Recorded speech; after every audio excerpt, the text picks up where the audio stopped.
Hello, my name is Sippies, and you can call me B, and welcome to Butterfly Affection. I think this is a very light Sippies After Dark choice, because, I don't think there's sexual content, but, there is nude sprites. So I just figured I'll be safe and put it on here. I don't really know what it's about. I've been looking through, like, a bunch of I was looking on the very short tag on Visual Novel Database. Visual Novel Database is my beloved. I love them. And yeah, because I just want to play as many as I can. And like on there, like on my first channel, I did like a visual novel collection where I did 3. Since this one's like an hour or so, like I won't have any more. This will just be a one shot. But yeah, let's go. Let's go.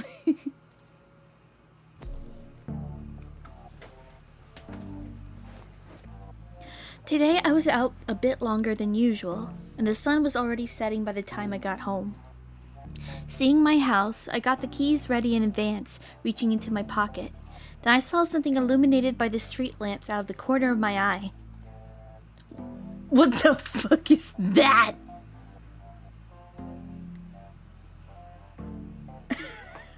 What are you?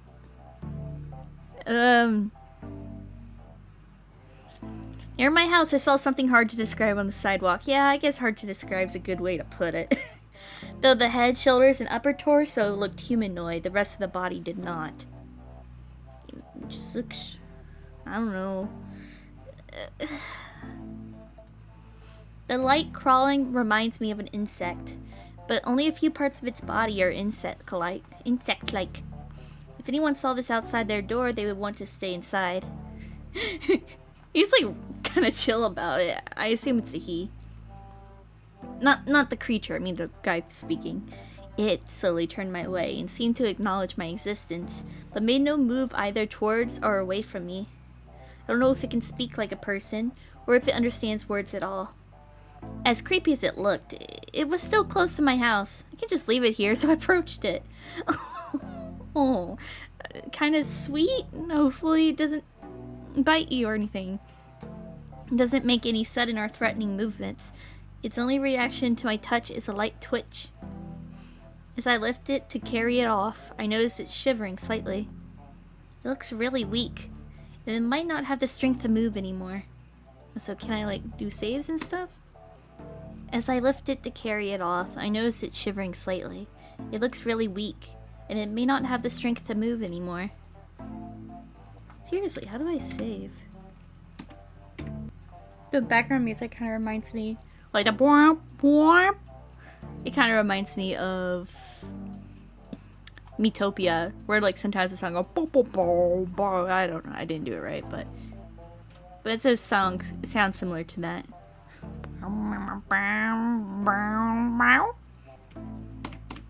Let's leave it alone and go home. No, we're supposed to take it home, but I'm uneasy about having this strange thing near my house. I move further away and place it on the ground, pointing away from my house. I hope it goes away somewhere. Thinking that, I returned home. Game over. Yeah. That's what I thought. Okay.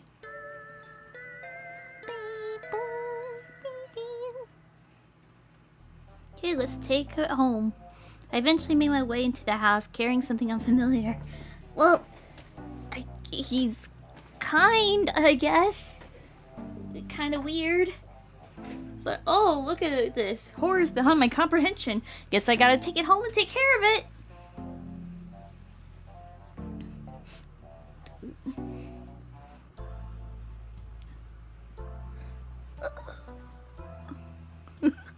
Hi. Observe. Although it doesn't appear injured, it's dirty from crawling around. I better wash it off in the bathroom. If it's not hurt, maybe the reason it looks weak is the lack of food and rest. Will it recover if I feed it and provide it a place to sleep?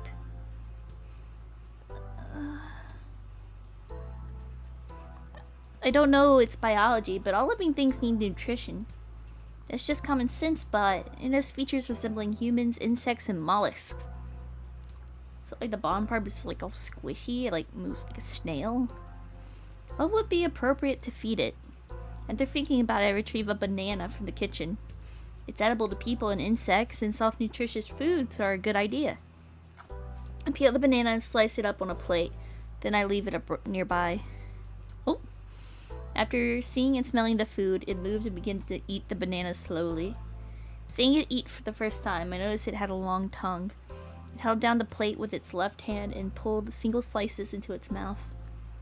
While its body resembled a mollusk. I said that word, mollusk. The unusual long tongue looked more reptilian. This is just like a mishmash of a bunch of shit. Expected to eat it with a more insect-like motion. The more I looked, the less I understood. Let's clean it up. Since it got dirty crawling around outside, I decided to carry it to the bathroom. After adjusting the temperature of the shower to lukewarm, I slowly started on the ends of its limbs. I was worried that it would freak out like a cat, but it remained calm and docile. With it being this quiet, I figured I could be more thorough. I carefully washed its body with soap. The humanoid parts of its upper body have a texture like human skin, while the tentacle feels more smooth and slippery, and the insect's parts feel more firm. Huh. Ugh. No new discoveries or surprises are revealed, so it looks like I've learned all I can from washing it. Skinship? Oh, petting it. I don't know what kind of creature it is. Most animals familiar to people react positively to petting. Unsurprisingly, it keeps staring right at me as I softly touch its head. I pat its head slowly. It doesn't react positively or negatively, so I'll try again later. Let's make a bed. I'm not comfortable taking it to my bedroom yet, but it wouldn't be nice to leave it on the cold hard floor tonight. I don't know if it's resistant to cold, and I don't want it to tire itself out looking for somewhere comfortable. I set a towel out on the sofa and lay it down there. That should be adequate bedding with the addition of a blanket. Again, like, I don't know, it's just kind of funny that he just like took it in.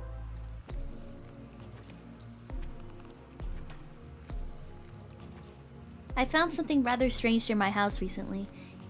Its head, shoulders, and torso resembled those of a human. The rest of its body was clearly not. I don't know whether it can talk or even understand speech in the first place. At first I thought it was creepy, but then I realized it was in a weak condition. After taking a while to decide, I did something unusual and took it home with me. I'm surprised that I decided to do such a thing, but it was too weak to leave alone. It's not aggressive or bothersome, so there has been no problems keeping it at home so far.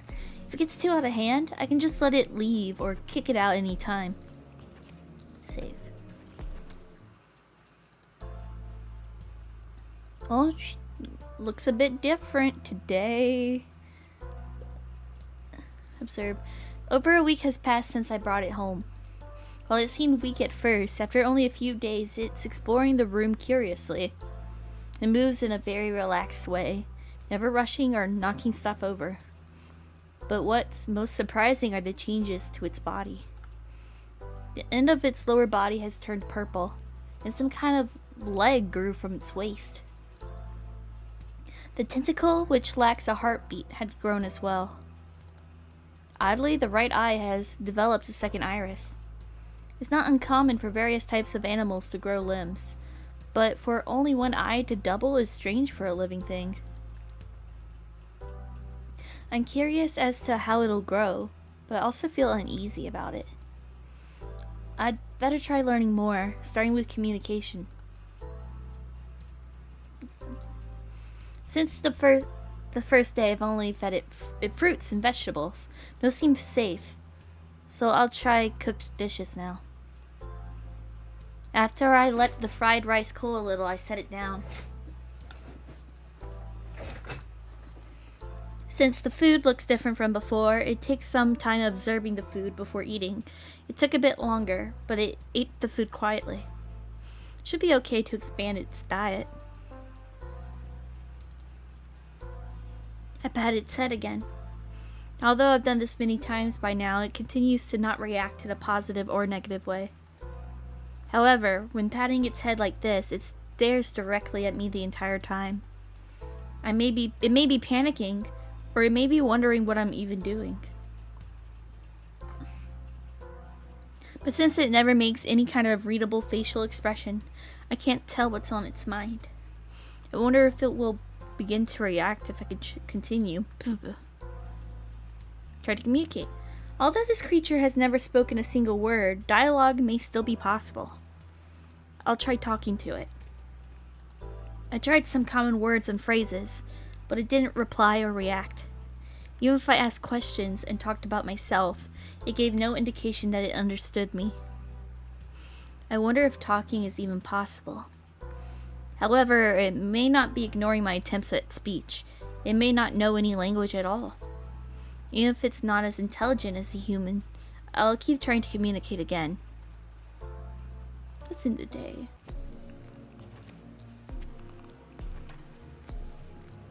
It's been a while since I picked up this strange creature, and it seems far healthier now. So far, it doesn't seem to be able to talk. The only sound it ever makes is a high-pitched Oof. Is it a new life form? Some undiscovered race? An abandoned mutant? Or even an extraterrestrial? All in all, I still have no idea what it is. However, it eats obediently, doesn't raise a fuss when I clean its body. It's quiet and never causes problems, even though it can now explore the room at will. My main concern is the speed that it's changing shape. It may be better to call it transformation than growth.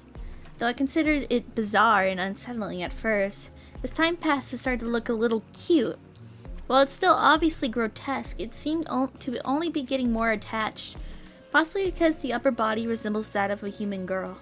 I need to stop using words like it or that. Due to her insect-like features and my desire to see her transform further, I decided to name her Agiha? Agha? Agita? Agia? Agia? I don't know. Agia. Save.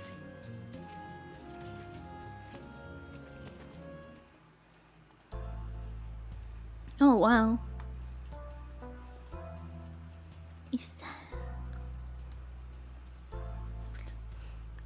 Agia had grown steadily over the past few days. Her tentacles have grown, and the legs on her waist have gotten longer as well.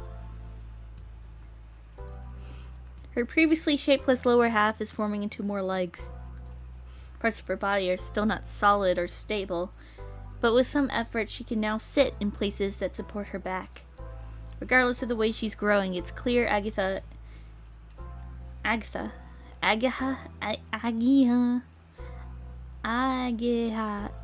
is not human, but when I see her sitting on the sofa, it feels like she's becoming more like one. And does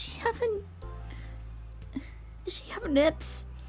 I don't know what the future holds, but I will try to see how human she can become. Given that she can now sit, at mealtime I let her use the chair and utensils. Between the structure of her joints and the unfamiliar tool, she moves awkwardly, but if I demonstrate how to eat with a fork, she can imitate me quickly. Recently, I haven't been making separate meals for Agatha. I can't say it! And I just make more of what I eat. There's still no change in reaction to the food. Whatever I serve, she eats in small amounts. I'll try foods with stronger flavors next. Agha. I pat Agha on the head as usual. There is no noticeable change in her expression, but recently she has stopped staring directly at me the whole time. Does she lose interest or come to the conclusion that I mean no harm? With her no longer crawling on the ground, it feels more like petting a child than an animal. I don't like you, kind of comparing her like that when she's naked. But while she doesn't seem to be bothered by physical contact, she still shows no sign that she enjoys it either. She looks at me occasionally with her unreadable insect-like eyes. She may not lock eyes with me like when I picked her up, but my inability to read her emotions continued to vex me. I talk to Agatha often, but she still cannot speak. But when I call out her name or announce a meal, even if she's out of the room, she will come. I think she's beginning to understand a little. She may only distinguish a small few words now, but I'm not giving up yet.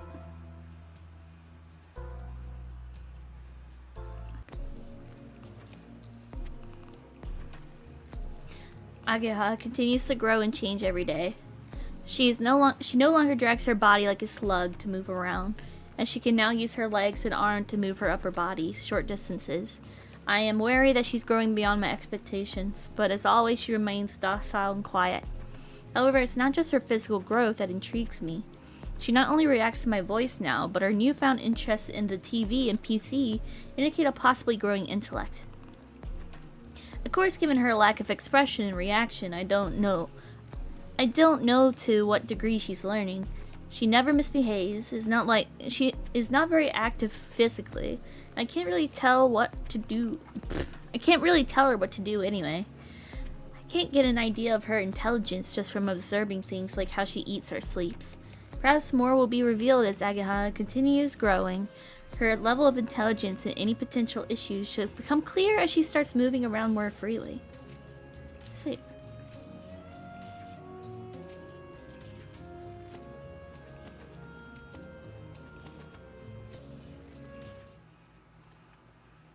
I stopped myself as I'm putting my notebook on the shelf. Since her mobility had increased, Ageha tends to wander around the house. I see her moving fairly often now, and she occasionally picks things up and moves them. As for the notebook I keep on Ageha since finding her, it may be on a high shelf, but I can't be completely certain it's out of her reach. Ageha may learn to read and write eventually, so I should figure out how to handle this, but so far it's not really that bad. There's no sign of her entering my room uninvited. I don't think anything I wrote is bad, yeah, but I like to keep observing Ageha with it. After thinking about it a bit, I opened my locked valuables drawer and locked the notebook inside. It may not be a sturdy lock, but I can leave other stuff in here too, and if I remember the position of the items inside, I'll know if it's been opened. She got more eyes now. Her once twisted lower body has now become distinct legs, and they have joints she may soon be. Her once twisted lower body has now become distinct legs, and they have joints she may be able to stably walk with. Her face is looking more human, but her right eye is ripping open wider. But since she has grown more tentacles, I can't really say that she's becoming human. But this also means an increase in dexterity, and she can imitate more and more human actions. Although I am wary, I would like to see Ageha's potential. Give you some food. I've started including foods with harsh and bitter flavors, but as usual, she shows no reaction to her food. One thing I've noticed since I started this is that Ageha will not eat until after I start. At first I thought she may need an example to copy, but she handles spoons and forks fine now. Nevertheless, she always waits for me to start before eating. Maybe she only ate it because I did, or perhaps she wants me to eat it first to show if it's poisonous.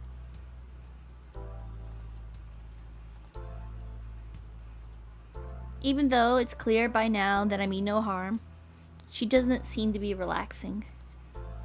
Since she now looks around occasionally when I pet her, I feel like I'm getting a vague idea of her mood. However, since she still has no distinct facial expressions to read, I may only be seeing what I want to see. So far, her only vocalizations are rare, high-pitched kee sound when carried. This is one of the reasons communication is so difficult. She doesn't laugh or cry like a person, or whine like a pet. Like an insect, she is difficult to read. As she becomes more human, I hope her vocal cords are evolving too, but just like before, she can only make the same key sound. Maybe for now, I should start focusing on non-vocal forms of communication.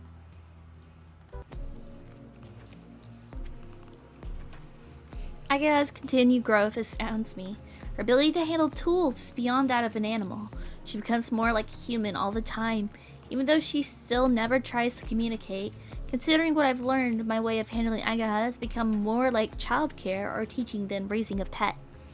When watching TV and movies, she has shown an aversion to violent scenes. and she has shown a preference for comedic and romantic scenes, observing them intently. Based. I wonder if she will come to understand me. I also worry that she might evolve beyond my comprehension. It's possible that she will become either a beautiful butterfly or a poisonous moth. Yet no matter how she changes, my affection will increase all the same.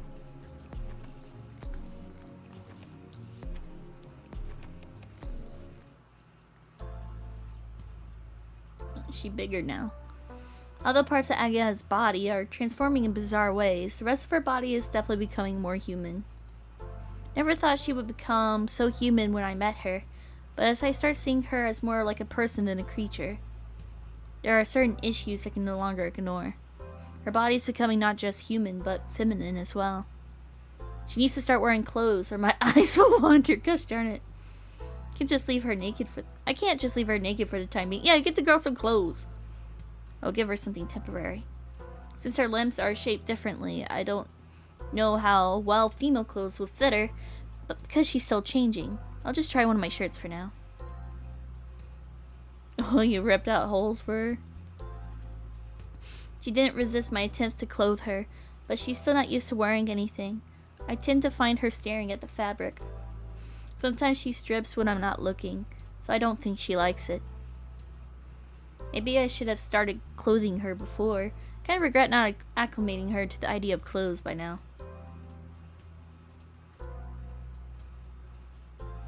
I made as many kinds of foods as I could. Fruits, vegetables, meat, fish, hard food, soft food, spicy, bitter, sweet. Tried many dishes with the idea of finding her likes and dislikes, but Agaha never reacted any differently. She likely has no sense of taste. Since she has no issues with anything I gave her, no matter how unpleasant, I've decided to stop that experiment. It's clear that as far as food goes, she has no preference. Although, even though she's bigger now, the amount she eats is still the same. It seems she is satisfied with her current proportions, and she only needs to eat once a day. Maybe she needs less energy than a human, or she might digest food more efficiently. You know, this kind of reminds me of My Raising Diary. With, like, the kid Mirai and stuff. And two beings that grow, like, exceptionally fast.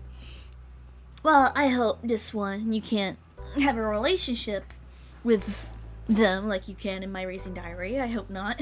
Because you're raising it like a child. That'll be weird, but yeah.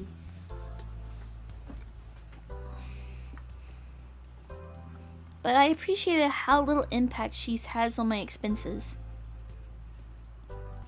Dressing her up made her look more human, but her lack of reactions to my touch emphasized how inhuman Agaha is. Although still eerie, she looks more human by the day. Agaha's many changes will probably put weird thoughts in my head, so I'm relieved that her inhuman nature is still obvious. No, dude, no.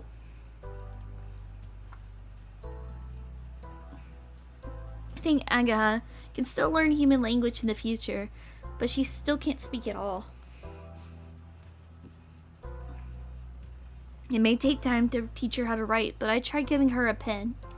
Agaha imitates my movement properly as I draw a line in front of her.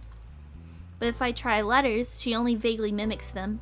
I don't think she understands yet. I wasn't expecting her to start writing instantly. She can handle dishes and silverware, so this is fine for now.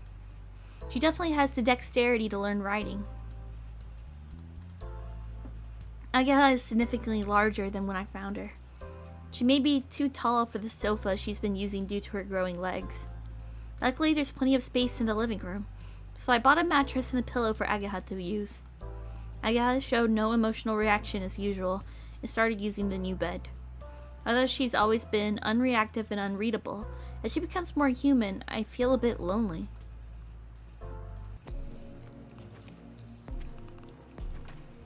It was important to make her wear clothes, but now Agaha resembled a human even more than before. Her appearance now gives off the impression of a carefree child. Dude, so... and you're talking about, like, oh, I might get weird thoughts. Oh, God.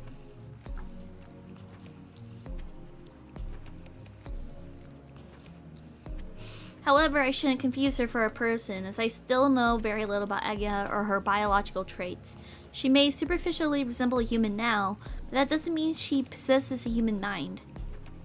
That said, even knowing that I should be careful not to assume Agiha's true nature, can't help but to want to develop a human heart within her. Whether it's a fear that she could become a terrifying monster, or the hope that I could one day love her like my own child. Yeah, please, just as your own child, please. I really have no idea. Honestly, it's probably a bit of both.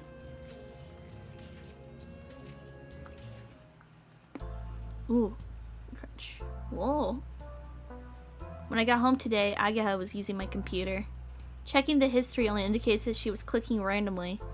She may just be treating it like a toy, but this means she can use a mouse.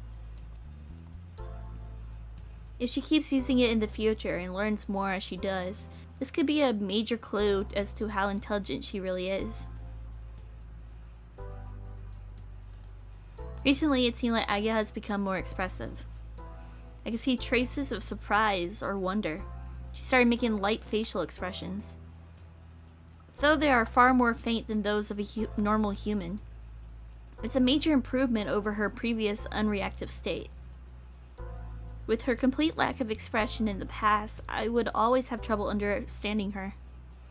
But as she becomes better at expressing herself, I'll be able to learn more about her. Eat.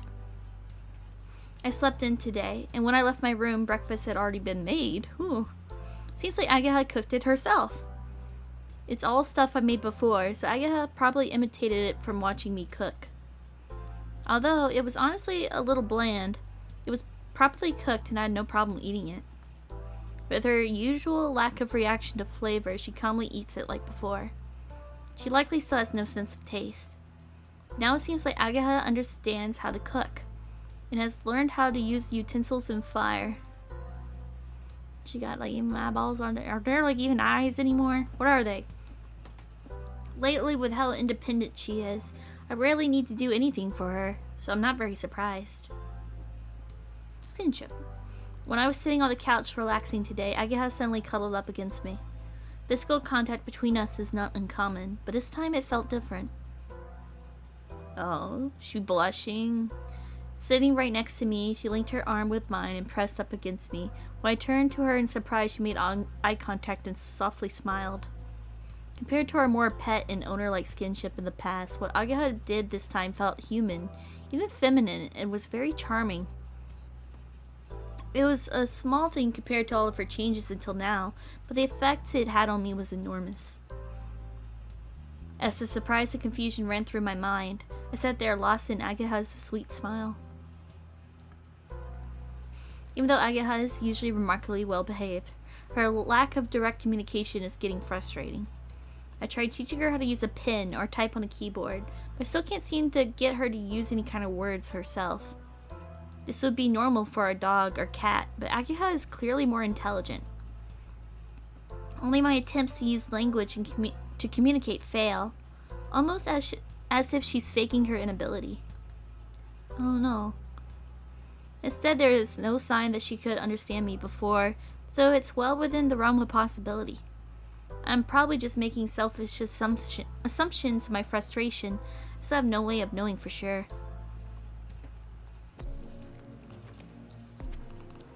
I still can't read Agatha's thoughts and emotions well, but recently she's become much more expressive. She now smiles when I pat her head, and frowns a little when I ignore her. When I think about it, she spends a lot of time either observing me or the people on TV. The recent changes in Agatha's behavior indicate that she might be trying to imitate humans. As obviously inhuman as she is, it seems like she's losing some of her more unusual features and becoming more human. But while she shows more emotion now, it feels less like a natural change and more like a deliberate one. This is only speculation and conjecture for now, since I still don't know for sure if she wants to be human or has a completely different goal in mind. Though I'm happy that Agatha has become more expressive, I'm worried that she might evolve beyond my comprehension. Only time will tell how she develops her newly apparent emotions.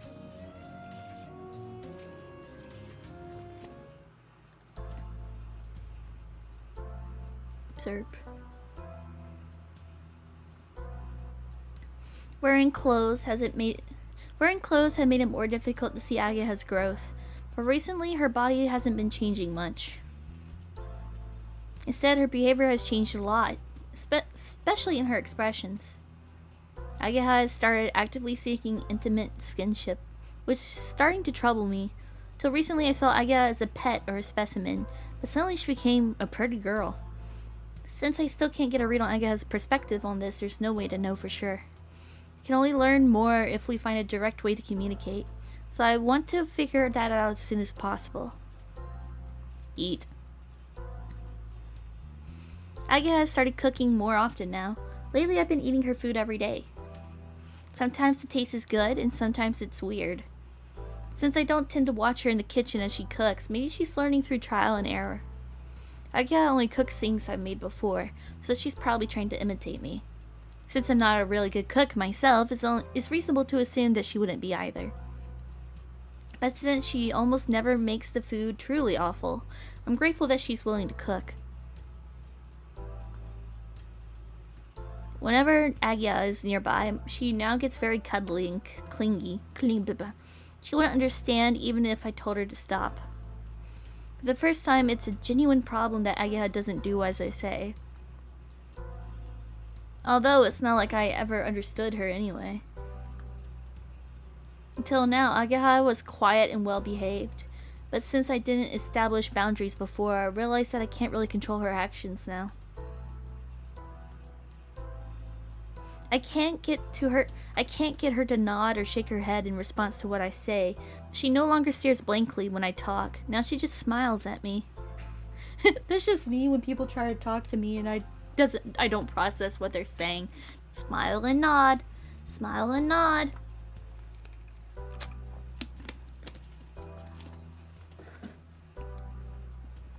She gives off a very different expression now, but her lack of reaction is still the same. Agya has changed in many ways, but I've still made no progress in trying to communicate.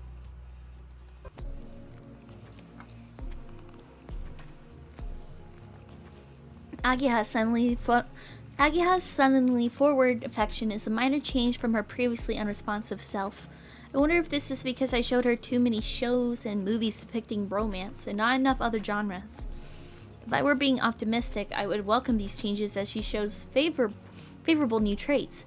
But given how sudden and swift the changes were, I instead felt wary and confused about what her true intentions are. Is she trying to grasp my move? Experimenting to see my reactions, or something else entirely? If I tried to compare her to animals or humans, this shift was too abrupt for me to know for sure. That said, I can't deny that I enjoy her affections and seeing such a pretty smile on Agya's face. However, I also feel very uneasy about it at the same time.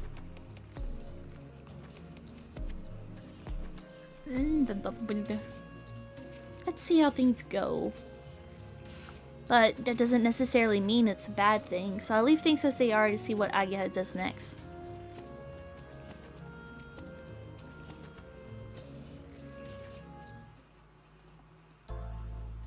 Oh, her mouth's open.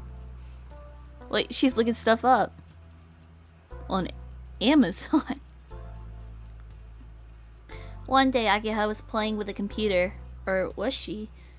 She caught my attention and showed me a page on a mail order site. Maybe she wants me to buy something. While considering whether to actually purchase it, I go ahead and add it to the cart for her. When Agya starts browsing related items, looking at a multitude of different pages, she stops at another item and gives me the same look as before. After repeating this cycle a few times, several pieces of clothing and fabric pile up on the site's cart. She seems satisfied with this and lets me use the chair and mouse. The extra fabric all matches up with the clothing. If Agya were to receive all this, she may start wearing more clothes. Or maybe she just liked looking at the pictures. I do have to clothe her properly anyway, and Agya's growing much more slowly now. The total price is not cheap at all, but it's still a reasonable amount. Since Agya only eats a little, she barely increased my expenses, and even helps with the cooking. It's gonna cost a pretty penny, but it's within my budget, so I decided to finish placing the order. After a few days, everything I ordered arrives. After a few days, everything I ordered... Oh, I already read that. I unpack it all and give it to Agya. I wonder how well she can wear it with no modification. But as I'm thinking about that, Agya brings out a sewing kit. A sewing kit. I can't sew myself, but I never threw it out. She must have found it collecting dust on a shelf. I didn't expect her to be able to sew at all.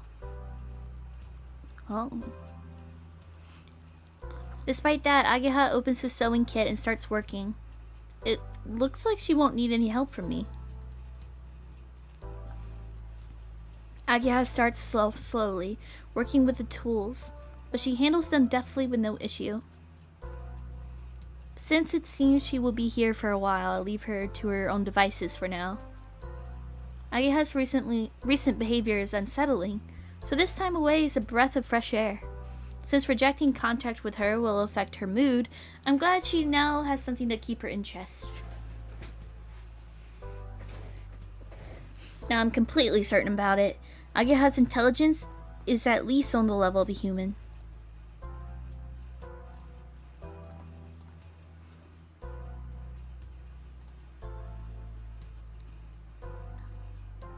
She understands clothing, can use a computer, can plan in advance and learn how to sew, and has the skill and knowledge to properly do it. She's shown greater intellect than a human child. She's obviously intelligent enough. So her continued inability to communicate feels unnatural. I don't know if she can't communicate or refuses to. She should be able to at least convey something. She's too busy sewing for me to try at the moment, so I'll try it again after she's done. Even if she still doesn't respond, I'd like to keep trying. The next day I left my room, and oh, look at you. I saw Ageha wearing new clothes. Oh, she's trying to look more human, isn't she? Like the skirt to hide her extra limbs. The patch to cover up all her eyes right there. Looks like she finished her modifications. Even though she was working skillfully before, I was still surprised how well it turned out. Her inhuman parts are hidden enough that she can pass as a girl. She looks like this character from this anime. She looks like, let me look. Dantalian? I don't know. But yeah, she kind of gives me vibes. But more edgy. It's a bit conspicuous, but there are fashions like that out there. She looks mostly human now. She might be able to go outside like this. I'm impressed. Suddenly, Ageha points to the entrance. Seems like she really intends to go outside dressed like this. I figured she would want to leave the house at some point, but I wasn't expecting it to be so soon. Did she figure out that I have nothing planned today? I eventually decided to go out with Ageha for a while. I probably won't have to worry about her running off or scaring anyone. I can be optimistic about this trip with Ageha. I shouldn't get too worked up, but I doubt I would stop soon. We're only going to see the neighborhood, so don't make a scene. Ageha's only response is a knowing smile. Only a few days ago, she kept her intelligence hidden. But she still won't even nod or shake her head in reply. I'll interpret her smile as a yes for now, but I need something more clear. Either way, this should be fine for now. I'm worried, but I open the front door and leave with Ageha. As soon as we left the house, she took my arm and started walking. Since it's her first time outside since we met, and leaning on me makes her four-legged walking look more natural, I have no reason to stop her this time. She's wearing a cute dress, and her inhuman parts are hidden from view. My sense of reason and morality fights it, but I'm seeing her as a girl now. My heart rate is increasing from this unusual tension.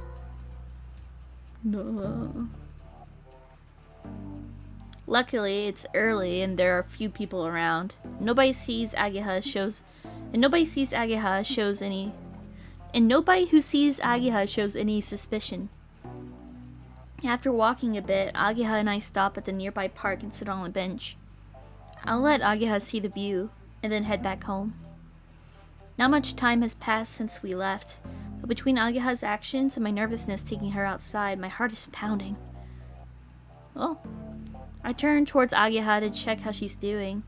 and I see her reaching towards me, bringing her face closer. I don't know what Agiha is doing, so I let her continue. Her face is very close, and I only realize what she's doing a bit too late. I raise my arm to stop her, but we're out in public. Just shoving her away will draw attention. Thinking about what to do, I stopped moving. I was still for just a small moment. But that moment was long enough for, oh no, for her lips to meet mine.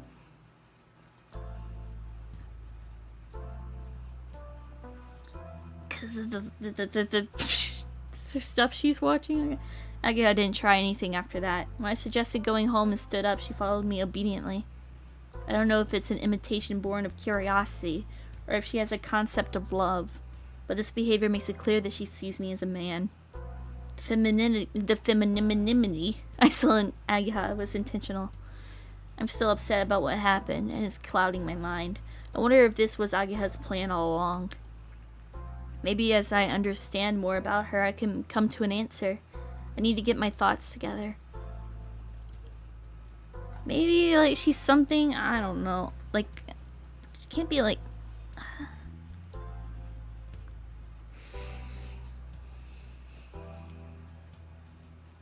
I don't know how to put this. Like some kind of creature that lures someone in and try to change to, like, their preferences or something. To do something. I don't know. Like, I'm kind of thinking of the fucking... I can't believe I'm going to say My Little Pony. The fucking My Little Pony. The changelings. Maybe something like that. And, like, you know, they feed on love and stuff. Agiha's cooking has improved. In taste and presentation, it surpasses my own. It sometimes tastes odd, though I was never a great cook myself, but I don't get it. She may be adding some kind of special ingredient. Or she could be trying to make the food unique to her. Maybe she's learning how to cook more than just what she watched me make. I thought Agiha had no sense of taste, but was I wrong? Maybe she did, but it never showed on her face. Whenever her cooking skill increased without any sense of taste. I have no idea. I shouldn't think about it too hard. This is a trivial matter compared to her excessive skinship. I don't need to worry about that while I'm eating, though. I thank Agiha for the meal and keep eating. I don't know if she understood, but she softly smiled in response. As I figure out how to accept Agiha's new behavior, her constant skinship troubles me. I pretend to be hard at work and reduce my contact with her. If I let her cuddle with me and get affectionate, she might try something like what she did at the park again. Agiha seems quite dissatisfied with the distance I'm keeping between us. While I avoid her, a bored frown appeared on her face. When I see it, the guilt stabs at my heart and makes me want to return to her side, but decide this is the safer option and force myself to look away. It feels like Agiha can communicate without using language, so there should be other ways I can try. I read some materials that might help with that. Pet training, children's education, communication with foreign cultures. I even read texts on psychology and mental disorders.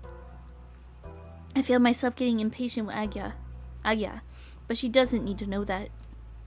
Even if I try various kinds of basic yes or no questions, she still gives no indication that she understands. Maybe it's not that she has nothing to say, but instead that she doesn't feel like telling me anything. Agiha is neither human nor animal, a unique existence. It's possible that our mental structure doesn't even allow for language. But since I'm an amateur in this subject and not willing to use extreme methods, I'll have to settle for that answer. Yeah, because I remember watching this video one about people talking about Beastars and how they make the animation look natural, because I don't think, like, dogs and stuff, they don't have the muscles in their face to even, like, make all the sounds that we can, if that makes sense. But if, like, suddenly a dog, like, gets intelligence said that they can talk, they can't do it.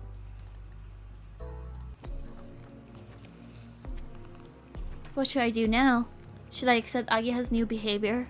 She's changed so much in such a short time. She hasn't made a move on me since, but what if she does? Will she stop at just a kiss? I don't know if I can control Ageha's behavior. I haven't tried restraining her, kicking her out, or getting violent to stop her, and I don't know how she would react if I tried. I'm afraid that I might not be able to. No, what I fear isn't the risk of the unknown. It's possible that Ageha will get angry and cause trouble, but I'm not too worried about that. I just don't want Ageha to hate me.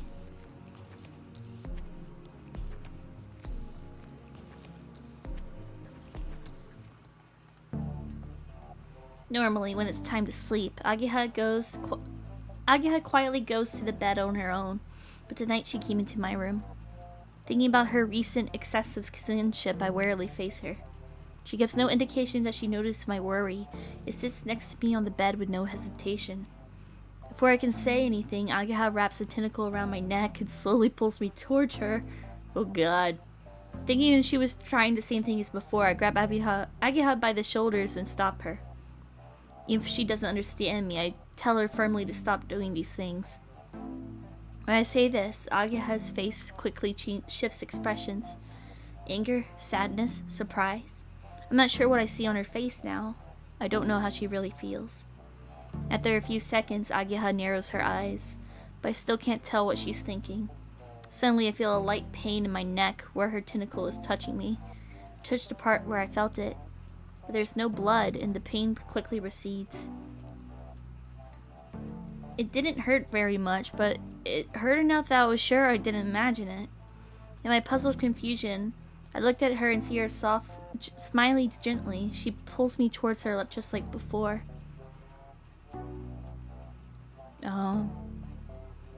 She has like some kind of, I don't know, toxin?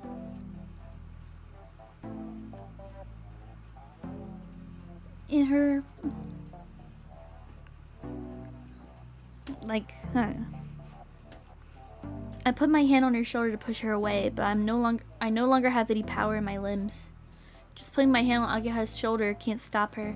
She kisses me as she did before. But unlike before, she doesn't stop to like kiss. Oh no, she keeps going until I have to take several breaths through my nose. She lightly pushes against me and my weakened body falls to the bed, too powerless to resist.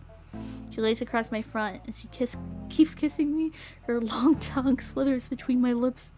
Multiple tentacle-like... Multiple! I'm glad I put this on After Dark. Multiple tentacle-like tongues coil around my tongue, run across my teeth, lick my inner cheeks, and slowly invade my throat. I keep trying to push Ageha away, but my arms have no strength. I can't resist her in any way. She steals my breath away slowly and steadily, and all I can do is accept this passionate kiss beyond what any human could ever do. Actually, despite my deep paralysis, my body's become extremely sensitive.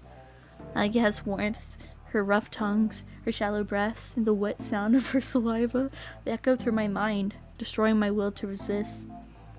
How much time has passed? It may have been 2, 3, or even 10 minutes. Although I don't know for how long my consciousness faded away, eventually Ageha slowly releases my lips. As I wondered what she would do next, Ageha stared at me for a while. She smiled, kissed me gently, and left the room. The paralysis slowly wore off. I regained full control of my body and managed to sit up. After confirming that my body is back to normal, I clutched my head in terror so she could paralyze us. I thought that she may be potentially dangerous before, but since Ageha has the physique of a girl, I was confident I could fight her off if I needed to. She's definitely far more dangerous than I thought. But honestly, this doesn't change anything. I just have to be more careful in the future. Although I don't know when she'll try something again, I should try not to upset her for now. I tremble with fear, thinking of that deep, sweet kiss etched into my mind. The thought, maybe I should accept her, suddenly returns. This dangerous, mysterious thought somehow only grows stronger. Rather than fearing the odd being known as Ageha, I am afraid of myself for wanting her even more. When Ageha stung me, I lost all movement in my body. Her venom is strong and fast-acting, but luckily temporary. It leaves no scar or noticeable after effects to my health. It also seemed to increase my sensitivity when she kissed me. Although the venom only affected me for a short time, what Ageha did to me remains clear in my mind when I see her. I can't decide on where to go from here. I'm organizing my thoughts and trying to see how I can move forward, but I don't know what I should do now. What is that I really truly want?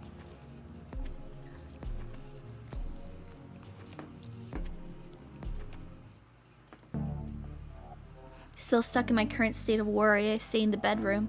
Ageha comes back in and approaches me. And like before, she reaches out to me. Oh, what's this? Oh. Cool.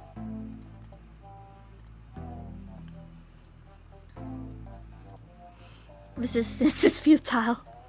If I accept her, everything should be fine. With that excuse in my mind, I allow Ageha to kiss me again. I was paralyzed and collapsed last time, but this time I leaned into her.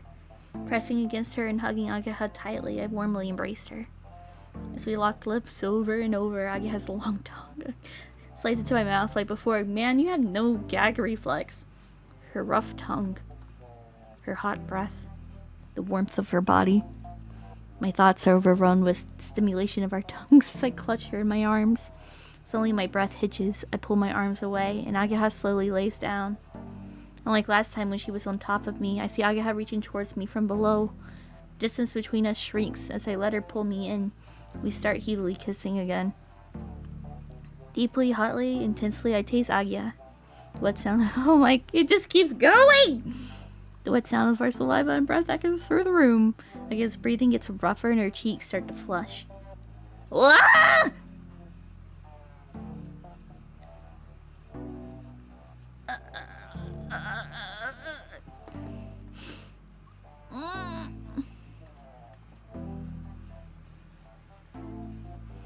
When I break off the kiss to catch my breath, Ageha starts to unbutton her clothes. What are we about to do? This stark thought calms me down and makes me hesitate. I feel bad about stopping here, but I try pulling away only to be stopped by Ageha's clingy embrace. I try to figure out what to do next. I feel a familiar pain in my neck. Although managing to sit back up, my body soon becomes weak again. And within a few seconds, I can barely move at all. That's terrifying. This time I quickly start regaining my ability to move. Ageha stands up. Looks like I won't be paralyzed like before. Instead, I feel like a different sensation overwhelming me. Oh god. Oh god. Aphrodisiac. My breath speeds up, and as if I'm suddenly drunk, an intense heat spreads through me. My sensitivity rises like adrenaline is pumping through me. I try to calm down, but my heart is pounding faster and faster. I clutch my chest and look down, only to see that I'm popping a- Oh my god!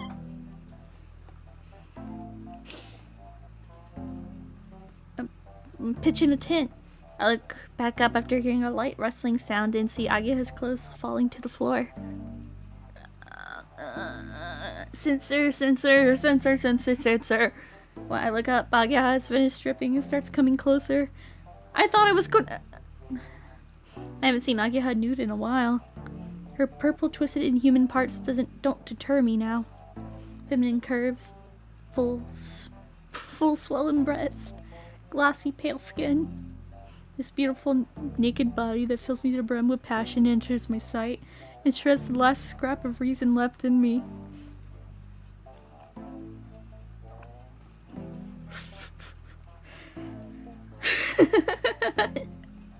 God dang, I throw off my clothes in a rush and push Ageha down into the bed. And then... how long were we at it? I look out the window to see that it's already dark outside. Our desires sated. Ageha and I laid in bed, on our sides panting tiredly. So you can. You can. You can. No. This was the first time I ever felt such passion. As if I had become a beast. I don't get a lot of exercise, so I'll probably be sore tomorrow. However, in my fatigue, I've felt very comfortable. It's probably a good thing that I let these pin-up desires out all at once.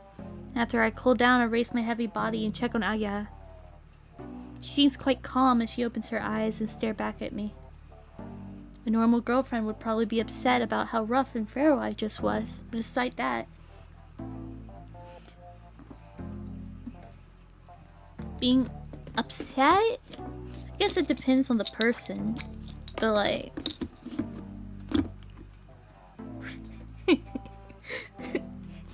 But despite that, whatever. Despite that, Ageha gives me the same gentle, knowing smile as usual.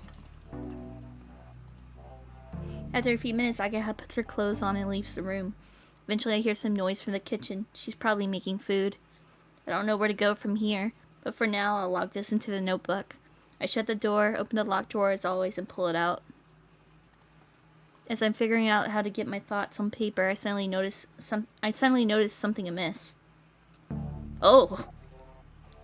2 lonely words written in red ink catch my eye. I didn't write these. The only one who could have is Ageha. I tend to use this notebook as to document Ageha's growth. I never shown it to her or left it where it could be seen. Even locked it up. And when I pulled it out, I always made sure everything was where I left it. I should have paid closer attention. If I were more careful about ensuring that Ageha wasn't in here, I would notice that she did something. But Ageha saw what she wanted to and touched what she wanted to. It's not like she had anything to hide. From the time I found her to today, she acted in a relatively consistent manner. If the shelf was forced open or the lock was broken, it would have made more sense. But this was so subtle. Ageha must have opened it before without me knowing. But why write just this? If she could write, why has she never done so before? Why? Why? Questions pop up in my head, one after another. And one particular makes my heart skip a beat. Then, since when? The last time I opened the notebook was yesterday, and I've been home the whole time since then. In the limited time, Ageha would have searched my room. Finding my notes and adding her own writing while I'm not looking would be very difficult to do so neatly. But the day she first saw my notes was probably long before writing in them. She knew about the notes and where they were hidden already. Then when I was asleep or bathing, it would easily be possible. The message this writing in my private notebook tells me is that I have been aware of it for a while. If so, Ageha should have known already. Known just how much her behavior was affecting me. Panic takes over my mind. I look back down at those words. A clear answer to my questions is written in my language. I'm not just imagining it. Seeing those words, I'm terrified, but we're going... Yep, except I still can't truly understand Ageha's thoughts and actions. Let's just get it over with, but this time she answered me clearly. She always refused to communicate until now, but she used words to tell me something for the first time ever. Even though my mind reels with uncertainties and unpleasant scenarios, I tried agonizing over all this. Ageha already has me wrapped up in her web, and I can't resist her. Even though Ageha frightens me, I push those thoughts aside. Now I just regret having kept my distance before now. I drop my notebook on the desk and open the door. Then I see Ageha approaching me from the kitchen. Something smells good.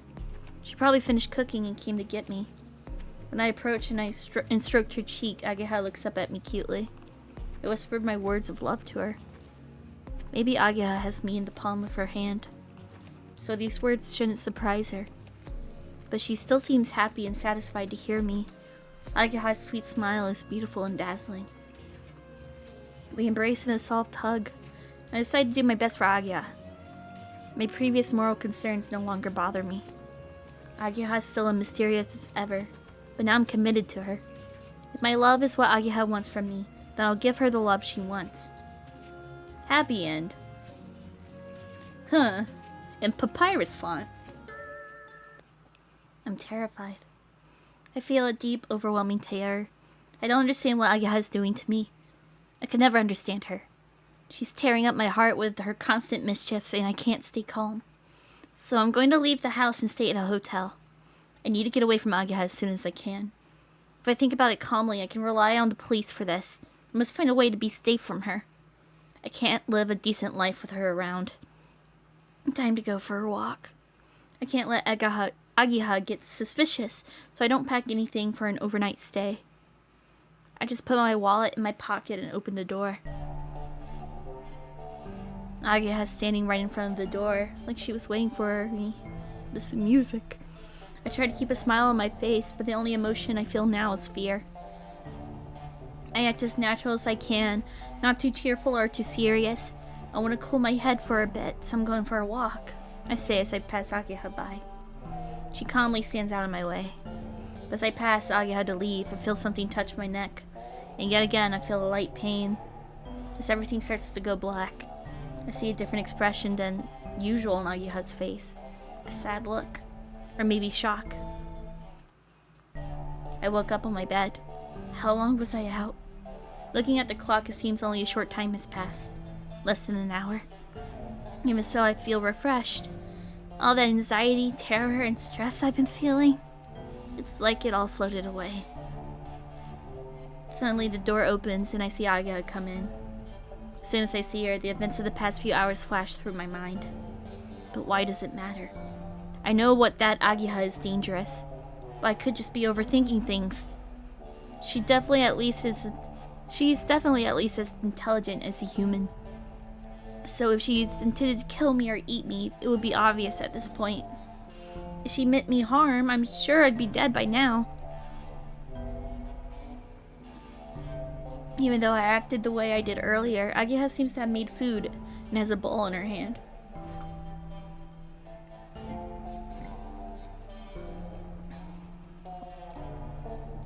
As soon as I saw Agiha's face, all my worries and troubles flew away. I instead feel guilty for stifling the love in my heart. I'm still a little worried that I can't understand her, but the emotions Agiha shows aren't very different from those of a person. The charming attraction I feel no longer scares me. I can't bring myself to reject her now. Why would I do that to Agiha? She sits next to me and offers the food.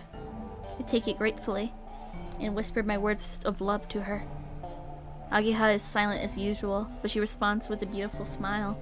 I spent a long time staring straight at Agiha's face. Seeing her expression, her love for me floods in. As I eat, I think about the words written in my notebook and consider the meaning of those words. From now on, I decided to do my best for Agiha. Agiha is still as mysterious as ever, but now I'm committed to her. If my love is what Agiha wants from me, then I'll give her the love she wants. Happy end?